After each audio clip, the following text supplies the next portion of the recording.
Mesdames et messieurs, bienvenue à cette nouvelle édition du Journal de la Ville dont voici le sommaire. 3000 personnes ont perdu la vie à Goma, Nord Kivu, dans l'est de la République démocratique du Congo suite à la guerre du Rwanda et ses supplétifs du M23 selon les rapports des Nations Unies et autorités congolaises. Un véritable carnage et ce bilan est encore provisoire. Guerre dans l'est de la RDC, la conférence épiscopale nationale du Congo et l'église du Christ au Congo étaient devant la presse ce mercredi pour éclaircir l'opinion sur leur plan des sorties de crise, pacte social pour la paix et les bien vivre ensemble. C'est tout pour le sommaire, mesdames et messieurs. Encore une fois, bienvenue dans ce journal. Convocation de la session extraordinaire sur la situation sécuritaire dans l'est de la République démocratique du Congo à l'Assemblée nationale par le fait du Rwanda. Depuis 3 décennies maintenant, c'est dans les sangs et les pleurs qu'à l'est du Congo, les enfants sont arrachés à leur mère et les époux à leurs femmes, dans l'indifférence générale et parfois dans les silences coupables de ceux qui se disent être les amis du Congo. Le professeur Vital Kamere aux députés nationaux. 3 longues décennies que les élèves y sont empêchés d'étudier correctement, que les mères et les filles sont éprouvées dans leur dignité par les viols systématiques érigés en armes de guerre, que des champs saccagés, que du bétail décimé, que des maisons incendiées, que des familles endeuillées, dans l'indifférence générale et parfois dans le silence coupable de ceux qui se disent être les amis du Congo. Honorables députés, chers collègues, comme je l'ai dit, nous sommes tous et toutes les soldats de la nation. À ce titre, chacun de nous doit prendre la mesure de cette tragédie et puiser dans ses ressources intellectuelles et morales ce qui est nécessaire pour qu'à l'issue de cette session, nous formulions à l'intention du chef de l'État et de notre peuple les recommandations les plus appropriées pour alimenter les volets politiques et diplomatiques du plan de sortie de crise.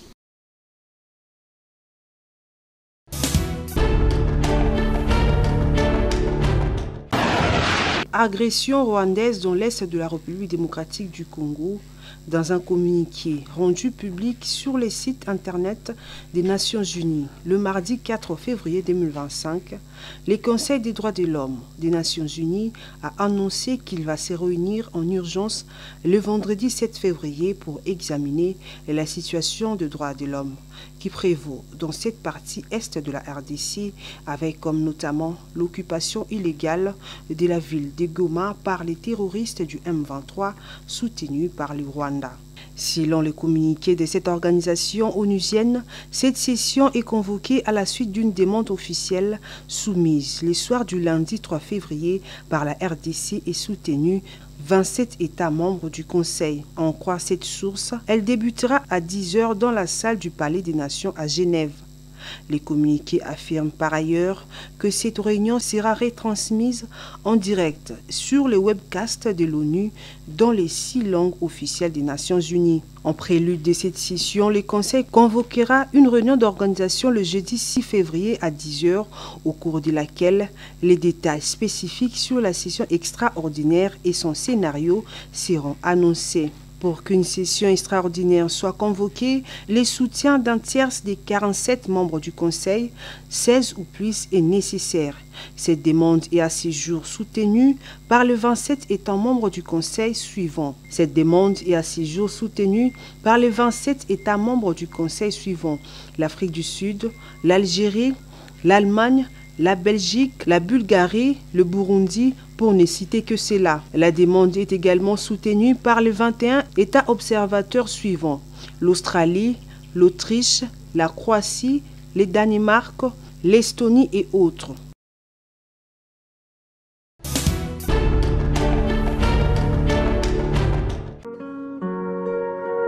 La conférence épiscopale nationale du Congo (CENCO) et l'église du Christ au Congo (ECC) ont entamé une série de consultations auprès des acteurs clés de la République démocratique du Congo dans le but de présenter leur projet de la sortie de crise à travers le pacte social pour la paix et les bien vivre ensemble. C'est mardi 4 février 2025, Monseigneur Donancien Cholet, secrétaire général de la CENCO, et le révérend Eric Senga, porte-parole de l'ECC, ont rencontré l'opposant Martin Fayoulou dans son bureau de la Gombe.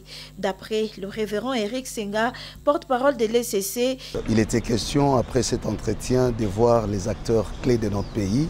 Et c'est ce qui nous a amené aujourd'hui chez le président Martin Fayoulou pour discuter avec lui, pour présenter également l'initiative. Et les entretiens se sont très bien passés. Il a accueilli avec intérêt. Il a fait des observations des fonds et des contributions. Et donc nous sommes sortis ici avec un consensus clair sur l'intérêt qu'il y a à construire la cohésion nationale. Et comme vous le savez, qu'il a pendant très longtemps lui-même aussi contribué et lutté pour que nous arrivions à cette cohésion nationale. Nous disons gloire à Dieu, donc nous continuons notre périple. Le plus important, c'est que nous nous préparons pour le grand forum qui s'annonce, où les Congolais vont s'asseoir comme des hommes intelligents qui peuvent être en mesure de réinventer leur avenir commun par des mécanismes qui leur sont propres. Les porte-parole de l'ECC continuent en disant: nous avons mis en exergue nos valeurs de Ubuntu ou de Bumuntu pour qu'enfin cette crise qui a longtemps duré prenne fin. Nous parlons d'une crise de près de 30 ans qui a fait plus de 10 millions de morts et qui fragilise le pays, qui nous humilie aux yeux du monde. Et nous pensons comme Église catholique et protestante aujourd'hui que par la grâce de Dieu, avec tous les fils et les filles du pays, nous allons mettre fin à cette situation. Soulignons que la soirée du lundi 4 février, les représentants de ces deux grandes églises ont rencontré le chef de l'État Félix Antoine Tshisekedi et le président de la Chambre basse du Parlement Vital Kamerhe. Tant d'autres acteurs sont au programme au courant de la journée.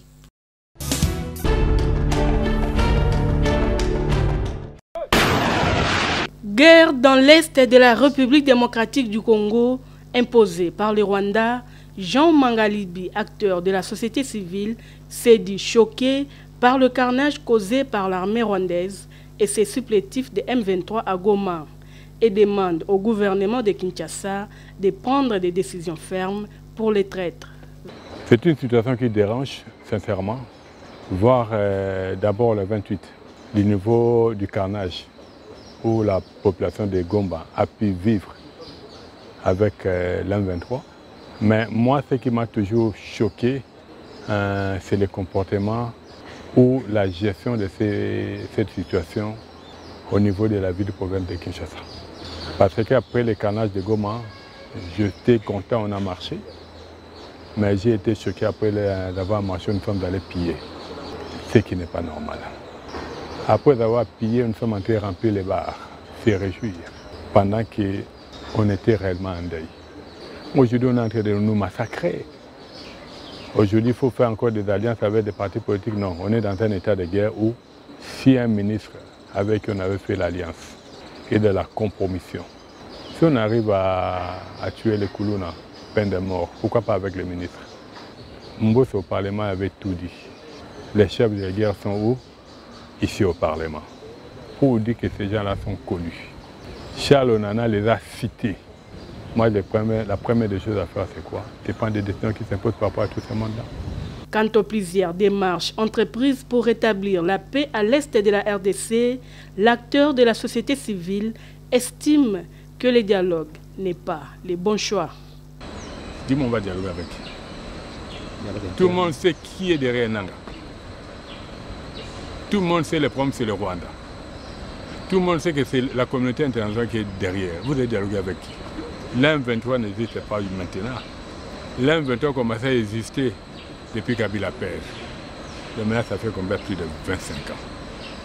Il part et revient quand vous dialoguez, il va encore entrer en grande quantité, en grand nombre. Pour dire qu'il est temps maintenant, le président lui-même peut prendre des décisions qui s'imposent. Moi, je crois qu'il est correct avec sa conscience pour le bien du Congo. On n'a pas bien dialogué. Le président doit s'enfermer dans sa chambre.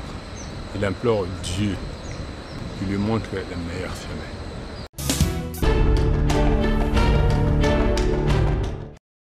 Effort de guerre à Goma, Nord Kivu, dans l'Est de la République démocratique du Congo. Les directoires nationaux du syndicat interministériel de la réforme de l'administration publique SIRAP, dirigé par l'ingénieur Paul Yapai Makengo, salue et soutient fermement la décision prise par le chef de l'État Félix Antoine Tshisekedi, celle de la réduction du train de vie des institutions de la République afin de soutenir les forces loyalistes.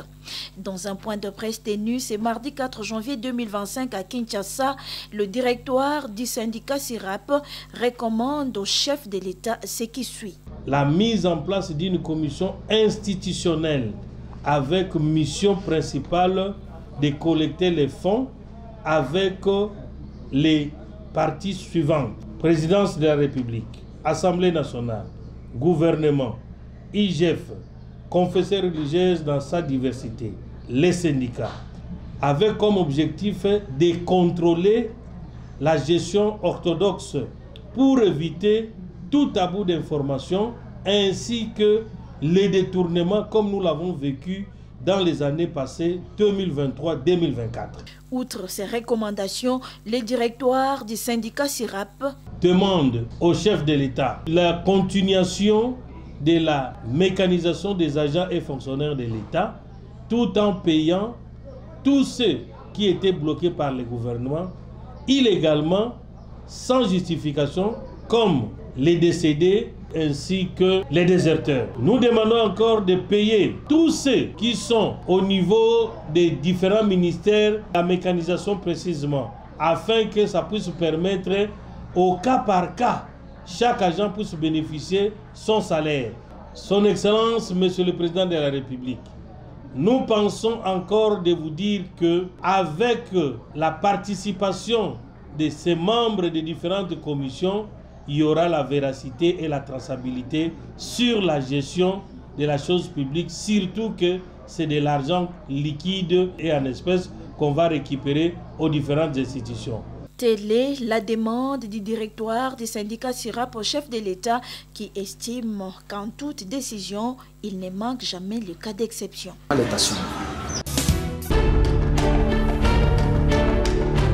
Si on a voulu passer par un processus transparent, Mbano Yabilenge, plusieurs jeunes Congolais qui ont impacté et excellé dans différents domaines en République démocratique du Congo seront primés ce jeudi 6 février 2025 à Kinshasa. Une initiative accompagnée par KISO International RDC à travers son projet Talent Pluriel. Mbano Yabilenge, c'est aussi la célébration de l'engagement et de l'excellence de la jeunesse. Dorcas Boalelo, coordonnatrice d'Mbano Yabilenge, dans un point de presse tenu ce mardi 4 février 2025 au village Silikine. Nous avons constaté que les jeunes font beaucoup de choses extraordinaires. Certaines sont connues et d'autres pas du tout.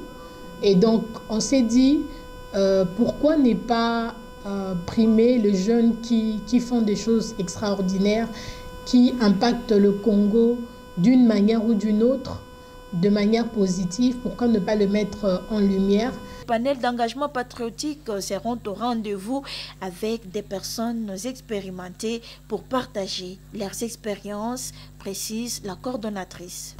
Donc dans le panel d'inspiration, évidemment, nous avons Madame Daniel Sassou Nguesso qui sera avec nous, ainsi que Monsieur Soule Kaoka, Madame Richard Masengo, ainsi que d'autres personnes qui y ont excellé dans leur domaine et qui vont bien évidemment nous partager leur expérience, ce qu'ils ont rencontré comme défis, qu'est-ce qu'ils peuvent conseiller à la jeunesse. Mbano Yabilenge sera célébré en solidarité avec les forces armées de la République démocratique du Congo et les Wazalendo. La population et toute la jeunesse de Goma, Nord Kivu, agressée par le Rwanda et ses supplétifs du M23, Boalelo Dorcas, appellent les jeunes à l'unité pour combattre l'ennemi. Nous avons besoin d'être une force pour combattre l'ennemi. Et deuxièmement, je demanderai à cette jeunesse d'être surtout résilient, parce que cette situation, c'est vrai, c'est une situation qui nous expose, qui pourrait facilement toucher le mental ou le moral de chacun sur leur productivité. Et Guisso International RDC, partenaire d'Embano Yabilengue, représenté ici par Noéla Kizubanata à ses points de presse. Mais c'est grâce à cette activité que certains jeunes du projet Talent Pluriel auront quand même cet bénéfice de pouvoir être reconnus et connus et voir même leur projet être visualisé. Mbano Yabilengue, le trophée des jeunes Congolais excellents, c'est déjà pour ce jeudi 6 février 2025 à Kinshasa.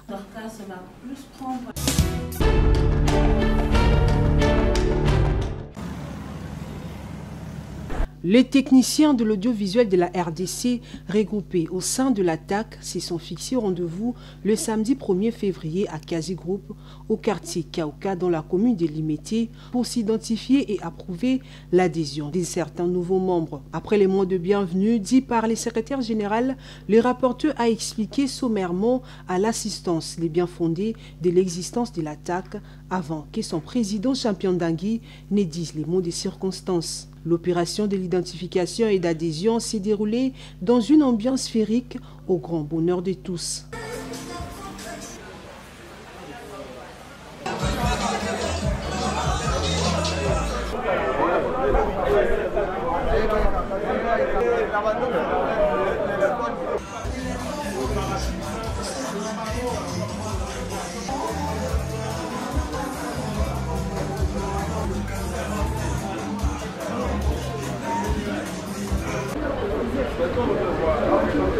Il s'en est suivi une collecte de fonds spéciales pour soutenir les FARDC au front qui se battent pour préserver l'intégrité territoriale de la RDC suite à l'agression rwandaise à l'est du pays. Pour saluer la confirmation et l'adhésion de membres, quelques objets symboliques de l'association, notamment des t-shirts, ont été remis à tous les membres désormais effectifs, puis un repas copieux servi dans une ambiance bon enfant.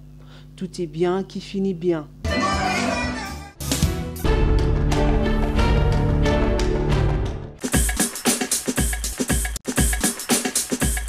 Nous sommes arrivés à la fin de ce journal de la ville. Mesdames et messieurs, merci de l'avoir suivi. Le prochain rendez-vous est fixé pour ce jeudi avec le même plaisir.